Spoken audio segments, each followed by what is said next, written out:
Hey, my name is Pieter Schlosser and I'm a composer for TV, film, and video games. I started playing the piano when I was about 8, 9 years old, when I had moved to Austria. Music was always a big part of me growing up. My parents listened to music, my mother played the piano. And when I was in Austria, I also started singing in choirs, when moving from Austria to Panama, I started playing the saxophone and still singing in choirs. And then when moving from Panama to Costa Rica, I started thinking about composing music. My brother is a huge Pat Metheny fan, and the first thing that I wrote, I said to my dad, I need something to help me write, and I need a piece of software for the computer. So he bought me software called Cakewalk Pro Audio. I don't even remember what the number was. So that was my first piece of software. And there was a piece by Pat Metheny called Minuano 6/8, and there was a shaker that goes throughout the entire piece for about 6 minutes. And I said, okay, I'm going to start out with a shaker and see where that goes. And eventually the first piece that I actually wrote was the first piece that was recorded. When I first came to LA, I started out as a runner at the record plant. Then eventually I made my way to Hans's studio, Hans Zimmer studio. And Steve was one of the guys that was working there on his way up, and he needed an assistant, and I essentially hounded him until he hired me. He started working on Desperate Housewives, and we all thought, oh, that sounds like an interesting reality show. And 8 seasons later, one of the bigger shows that there was in the last couple of years. So anyways, I started writing on that and cutting my teeth on TV with that show. And the busier Steve got with films, the more chance I had to work. The more chance I had to work on that show and write more cues. Last year, sometime in June, he said, hey, I got this TV show I was offered, do you want to do it with me?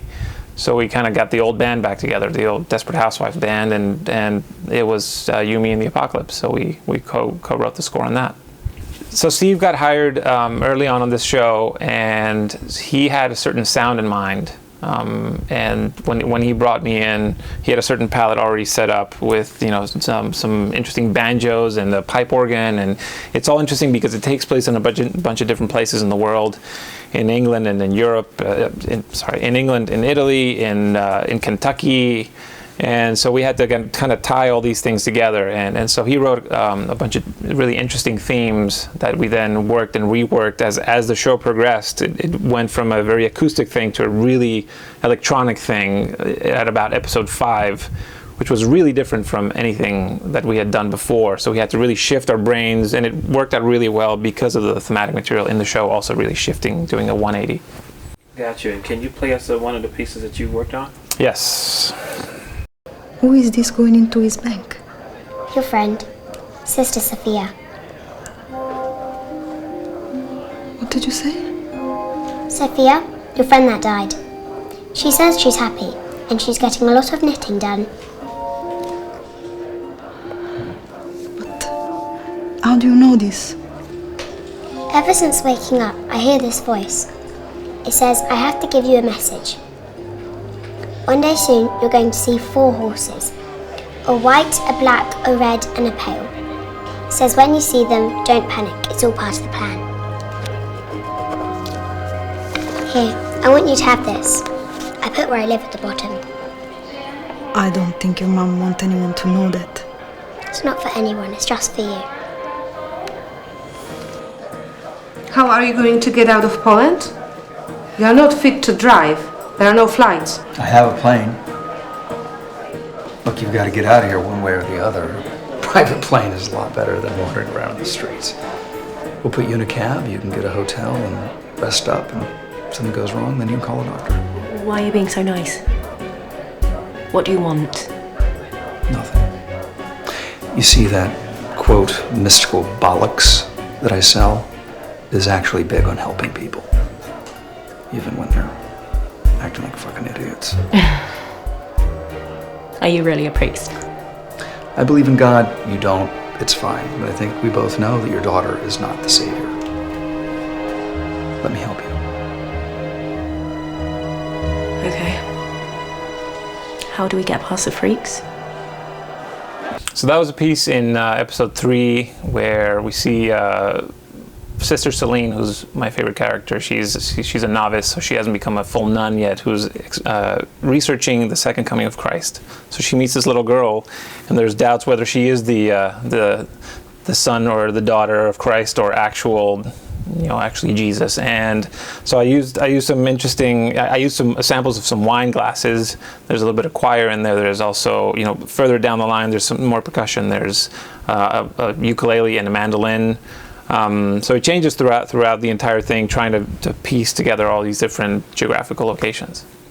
Now, with doing that, did you get to see the scene first, or did they just explain it to you? How did the process start? Yeah, absolutely. This was me watching the scene and writing as I wrote the scene. And a lot of times I like to watch and play so that I can react the way that the audience would react as well, and seeing, okay, sometimes it works, sometimes it doesn't. Just so I can react to it the way that an audience member would, and seeing what it is that the scene is telling me to write. So from here on, it goes to, Steve and I will talk about it. We'll discuss. He gives his comments, tells me to change stuff. He might add some stuff. We send it to the producers, and they either approve or disapprove. And if they have some comments, we address the comments. After that, we assemble the entire episode. It goes to the orchestrator, to the music prep person, and then it goes to orchestra. And we recorded a string section for the whole show, which was really terrific in Nashville. So we had producers in the UK, orchestra in Nashville, and us here in LA. We bounce stuff off each other a lot. Most of the themes that are in the show are his themes, because he was on there earlier. So he had these themes in mind and had spoken to the producers about it before he brought me on. So I grabbed those themes and developed the sound from that, and then added a couple of more things like different instrumentation. And I kept his original stuff, and then I added a couple more things like a plucked piano and different quirky things that you heard in the last piece. What's next is there's a film called What About Love, talking about multi continent. It's a Spanish/German co-production. It's a German director, Klaus Menzel. It's a movie with Andy Garcia and Sharon Stone, and that should be out early next year. And I'm also working on a documentary about Saturn called In Saturn's Rings, that is all made from actual shots of real pictures of Saturn and of the solar system. People can find me on the normal social media channels like Instagram and Twitter. It's at Schlossax. We'll make sure we spell it correctly somewhere down here below, and somewhere on Facebook as well. I can't remember if it's Pieter Schlosser or Schlossax. Again. Hi, my name is Pieter Schlosser. You've just been buzzed.